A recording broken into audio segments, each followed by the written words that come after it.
Hello दोस्तों, जैसे आप बोर्ड पे देख रहे होंगे इलेक्ट्रिक फील्ड इंटेंसिटी या बोलते हैं इसको इलेक्ट्रिक फील्ड या विद्युत क्षेत्र तीव्रता। मीन्स अगर हम किसी इलेक्ट्रिक फील्ड में, आपको पता है कि अगर कहीं भी हमारा चार्ज होगा तो उसमें एक इलेक्ट्रिक फील्ड भी होगी। बताया था हमने, इसको इलेक्ट्रिक फील्ड का पूरा एक लेक्चर करवाया था हमने। तो अगर आपको पता है कि अगर पॉजिटिव चार्ज है हमारा यहाँ पर, तो इसकी एक इलेक्ट्रिक फील्ड बनेगी। इलेक्ट्रिक फील्ड वो होती है जहाँ तक इसका फोर्स का एक्सपीरियंस किया जाता है या अनुभव किया जाता है। ठीक है, तो इलेक्ट्रिक फील्ड इंटेंसिटी क्या है, एक टर्म आता है। ठीक है, एक टर्म आता है इलेक्ट्रिक फील्ड इंटेंसिटी। ठीक है, तो इलेक्ट्रिक फील्ड इंटेंसिटी क्या है, इसको कैसे डिफाइन कर सकते हैं? तो सिंपल है, अगर कोई हमारा फील्ड है, कोई चार्ज रखा है, या बोल सकते चार्ज रखा है, तभी तो उसके चारों तरफ इलेक्ट्रिक फील्ड आएगी। अब चाहे वो नेगेटिव हो या चाहे पॉजिटिव हो, लेकिन वो फोर्स बराबर लगाएगा अगर उसके पास कोई फोर्स आएगा। अगर प्लस चार्ज की इलेक्ट्रिक फील्ड है और यहाँ पर प्लस आया तो ये रिपेल करे एक दूसरे को, और अगर यहाँ पर माइनस चार्ज है, उसकी इलेक्ट्रिक फील्ड है, तो क्या करेगा?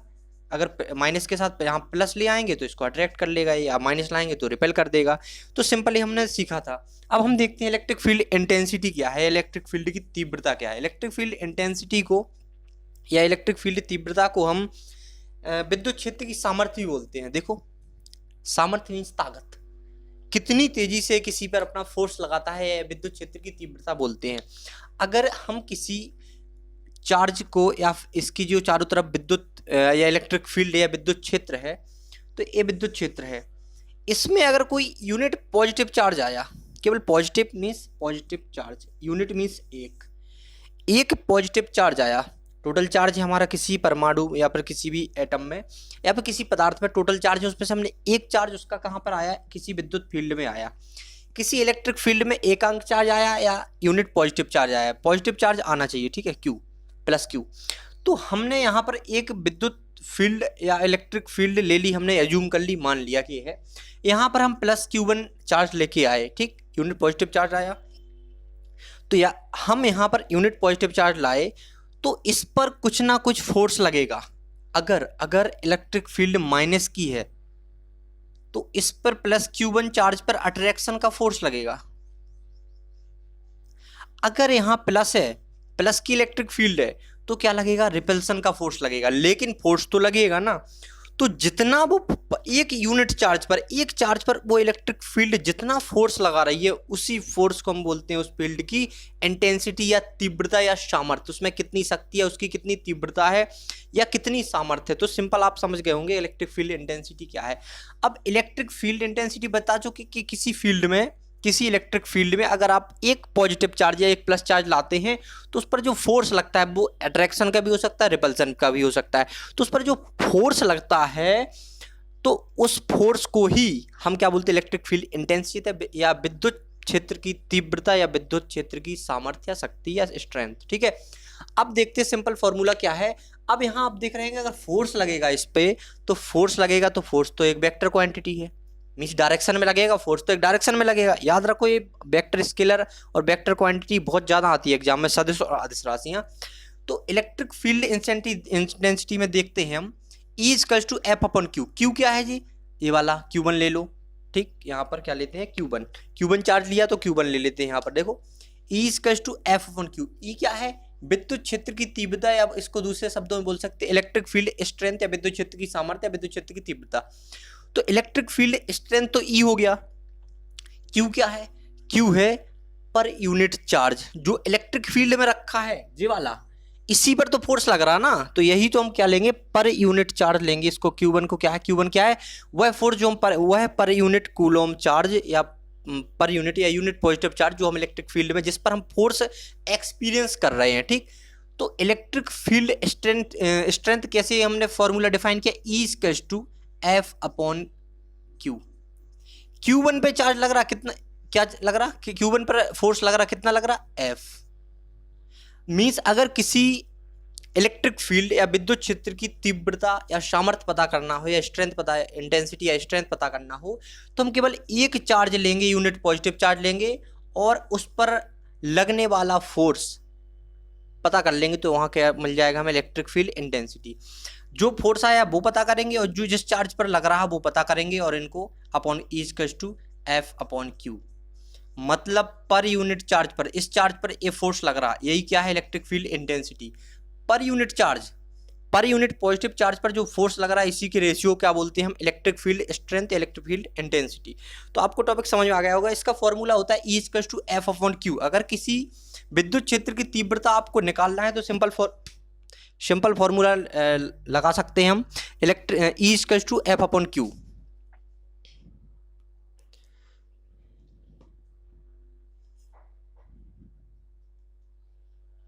Okay, E equals to F upon Q.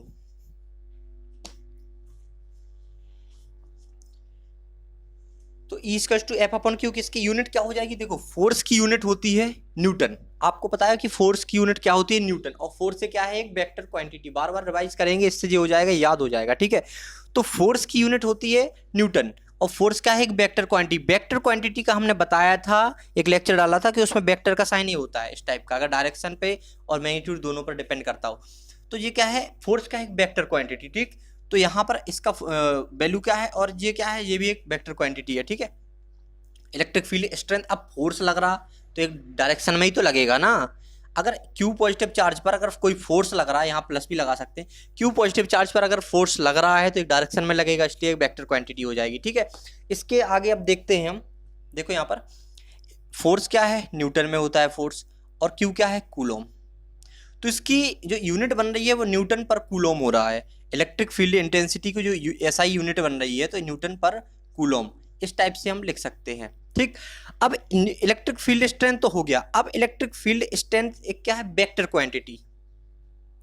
It is a vector quantity, यह एक सदिश राशि है। It is a vector quantity,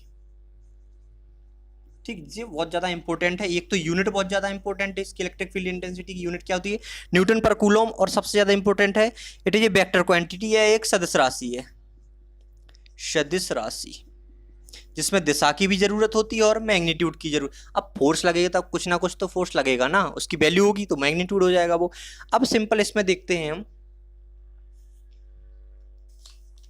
कि इलेक्ट्रिक फील्ड इंटेंसिटी का एक और यूनिट होती है E equals to V upon D. ये भी हम आगे डिस्कस कर लेंगे। तो इसका सिंपल दो यूनिट होती हैं, एक तो इसके दो फॉर्मूले होते हैं, E equals to F upon Q, ये तो यहाँ हमने बता दिया इलेक्ट्रिक फील्ड इंटेंसिटी का ये होता है। एक और होता है E equals to V upon D, जहाँ D डिस्टेंस होता है, V वोल्टेज होता है, तो इससे एक यूनिट बनती है इसकी वोल्ट पर मीटर, ठीक। तो इसकी जो दो यूनिटें हैं ये आपको पूरी तरह से याद रखना है। इलेक्ट्रिक फील्ड इंटेंसिटी की दो यूनिट होती हैं जो, तो सिंपल कौन कौन सी होता है, एक न्यूटन पर कूलम, यहाँ हम समझ चुके हैं, एक होता है वोल्ट और वोल्ट पर मीटर। तो दोनों आपको रट लेना है बिल्कुल पूरी तरह, ये तो याद हो जाएगा। E equals to F upon Q, volt per metre, इसका ये फॉर्मूला भी याद कर लेना है, ठीक है।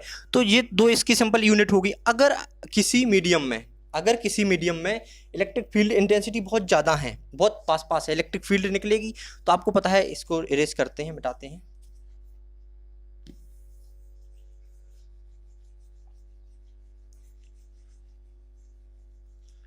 यहाँ सिंपल एक जगह लिख लेते हैं केवल, तो इस E इक्वल्स टू यहाँ पर लिखते हैं simple E equals to F upon क्यूबन, और इसकी यूनिट है न्यूटन पर कूलोम, और इसकी जो दो यूनिट बन रही हैं वो क्या है, न्यूटन पर कूलोम और वोल्ट पर मीटर, ठीक। ये क्या है, वेक्टर क्वांटिटी, ये आपको याद रखना है, ठीक है। अब देखते हैं कि अगर इलेक्ट्रिक फील्ड किसी फोर्स पर या इलेक्ट्रिक फील्ड में, देखो यहाँ पर क्यू पे अगर कोई फोर्स लग रहा है तो कुछ इस टाइप से लग रहा होगा। इलेक्ट्रिक फील्ड लाइन बहुत ज़्यादा, इलेक्ट्रिक फील्ड लाइन दिखती नहीं है, इमेजिनरी लाइन है, लेकिन इलेक्ट्रिक लाइन ऑफ फोर्स हम पढ़ा चुके हैं अगले इसके वाले लेक्चर में, इसके आगे वाले लेक्चर में, इसके पिछले डला हुआ लेक्चर, ठीक है। तो इलेक्ट्रिक फील्ड लाइन इस टाइप की होती है, आपको पता है, दिखती नहीं है, लेकिन फोर्स उसी इलेक्ट्रिक लाइन ऑफ फोर्स के कारण ही फोर्स लगता है, ठीक है। तो अगर हमारी किसी फील्ड में इलेक्ट्रिक लाइन ऑफ फोर्स दूर दूर हैं, तो उस फील्ड की या उस क्षेत्र की जो इंटेंसिटी होगी या सामर्थ्य होगी या तीव्रता होगी भी क्या होगी, लो होगी, लो इंटेंसिटी। अगर हमारी इलेक्ट्रिक लाइन ऑफ फोर्स थोड़ा दूर दूर है एक दूसरे से, बहुत ज़्यादा दूर दूर हैं, तो इस फील्ड की क्या होगी, इलेक्ट्रिक फील्ड जो स्ट्रेंथ होगी वो क्या होगी, लो होगी। अगर हमारी electric field line of force या इलेक्ट्रिक लाइंस क्या है, बहुत ज़्यादा अच्छे पास है एक दूसरे के, देखो इसमें पास है, तो इसकी क्या होगी, हाई इंटेंसिटी हो, इस इलेक्ट्रिक फील्ड की इंटेंसिटी क्या होगी, हाई इंटेंसिटी होगी, इंटेंसिटी ये भी इंपॉर्टेंट है, ठीक। इंटेंसिटी या बोल सकते हैं हाई स्ट्रेंथ होगी उस सिस्टम की या उस इलेक्ट्रिक फील्ड की, क्या होगी, हाई स्ट्रेंथ होगी, ठीक। यहां तक हो गया। अब देखते हैं कि लो इंटेंसिटी हो गया, हाई इंटेंसिटी हो गया, ठीक है। अगर electric line of force pass पास है तो हाई इंटेंसिटी हो गया, अगर दूर दूर है तो लो इंटेंसिटी हो गया। अब इसका जो फॉर्मूला है उसको आगे डिस्कस करते हैं किस टाइप से, देखो इस वाले फॉर्मूले को आगे ड्राइव करते हैं, कैसे ड्राइव करेंगे वो हम देखते हैं। यहाँ पे पूरा इरेज करना है, देखो पूरा मिटाया है। अब इसमें देखते हैं हम,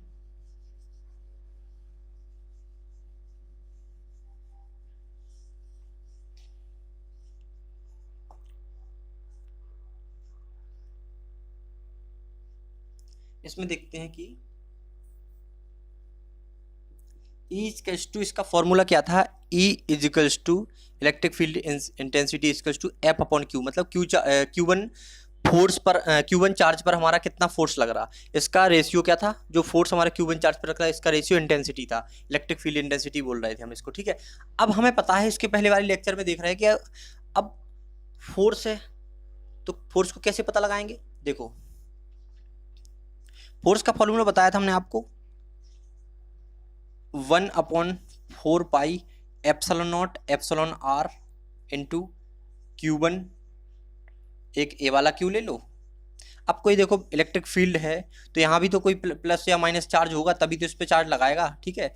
तो सिंपल यहाँ पर क्या लेंगे हम, इस वाले चार्ज को क्या लेंगे, इसको लेंगे हम Q2 और इसको हमने मान लिया था ये Q1 तो पहले से था, इसके यहाँ पर इलेक्ट्रिक फील्ड लग रही है, ये प्लस Q था, और या इस पर अगर रिपल्सन लग रहा है या फिर जो भी फोर्स लग रहा है मैग्नीट्यूड लेके चलेंगे। तो यहाँ पर हमारा जो Q1 है, ठीक, तो एक Q1 और Q2 का मल्टीप्लाई होगा, फोर्स तो ये होता है ना कि इनका बीच का इनके मैग्नीट्यूड का मल्टीप्लाई या चार्जों का गुणनफल अपन बीच की डिस्टेंस, और डिस्टेंस मान लेते हैं हम R मान लेते हैं तो स्क्वायर हो जाए, यहाँ पर हो जाएगा R²। अब इसका ये वाला वैल्यू रखेंगे हम यहाँ पर, E इक्वल्स टू, देखो F की जगह रखेंगे 1/4 pi epsilon naught epsilon R into Q1 Q2 upon R²। Simple ये वैल्यू रखी हमने, इसके अपॉन में लगाएंगे Q1। अब आपको दिख रहा होगा Q1 से Q1 कैंसिल होगा, देखो अपॉन Q1 लगाएंगे क्योंकि एक यही चार्ज तो था Q1। अब आपको देख रहे हैं Q1 से Q1 कैंसिल हो रहा, ठीक। तो E equals to 1/4 pi epsilon naught epsilon R Q2 आया, ओनली Q2 R², ठीक। ये इसका फॉर्मूला होगा। अगर हम क्या करें, देखो एक ही चार्ज रहा, एक तो हट गया, इससे कैंसिल हो गया। अगर हम इसको एयर में ले लें या वैक्यूम में ले लें तो आपको पता है एप्सिलॉन R मतलब रिलेटिव परमिटिविटी या किसी माध्यम में विद्युतशीलता, आपका क्या वैल्यू होता है, एप्सिलॉन R का 1 होता है, ठीक है। तो यहां अगर हम 1 लिखें इन एयर में, अगर एयर मीडियम लेते हैं तो E इक्वल्स टू क्या आएगा, यहाँ पर 1 लिखेंगे 1/4 पाई एप्सिलॉन नॉट, ठीक है। इसका वैल्यू तो 1 हो जाएगा एयर में या वैक्यूम, एयर में लेते हैं, ठीक है। तो क्या हो गया Q2 अपॉन R²। ये आपका इलेक्ट्रिक फील्ड इंटेंसिटी का जो फाइनल फॉर्मूला है वो ये हो जाएगा आपका, ठीक है। तो इसका यहाँ पर लिख देते हैं, E इक्वल्स टू क्या होता है 1/4 pi epsilon not Q2 upon R²। ये आपका फाइनल फॉर्मूला है, दो आपके न्यूटन पर कूलॉम, और एक इसके पहले हमने बताया इसका न्यूटन पर कूलॉम है, इसका एक हमने बताया था E equals to V upon D, D distance है, V वोल्टेज है, इसका हो जाएगा वोल्ट पर मीटर। तो ये तीनों फॉर्मूला इलेक्ट्रिक फील्ड इंटेंसिटी के हैं। ये क्या है, एक वेक्टर क्वांटिटी है, और ये आपका पूरा जो आपका इसका जो है टॉपिक फिनिश हो गया। आपको समझ नहीं आया हो, अगर समझ तो आ गया होगा, अगर कोई प्रॉब्लम हो तो आप कमेंट कर सकते हैं। और इसके बहुत ज़्यादा इंपॉर्टेंट है, इसकी जो यूनिट होती है न्यूटन पर कूलॉम ये बहुत ज़्यादा इंपॉर्टेंट है, और वेक्टर क्वांटिटी है ये भी इंपॉर्टेंट है। इसके साथ ही हम इसके बाद अगला लेक्चर लेंगे, उसमें इलेक्ट्रिक फ्लक्स बारे में बताएंगे, इलेक्ट्रिक फ्लक्स डेंसिटी बारे में बताएंगे। इसके लिए आज के लिए यहीं इतना ही, ठीक है। Thank you.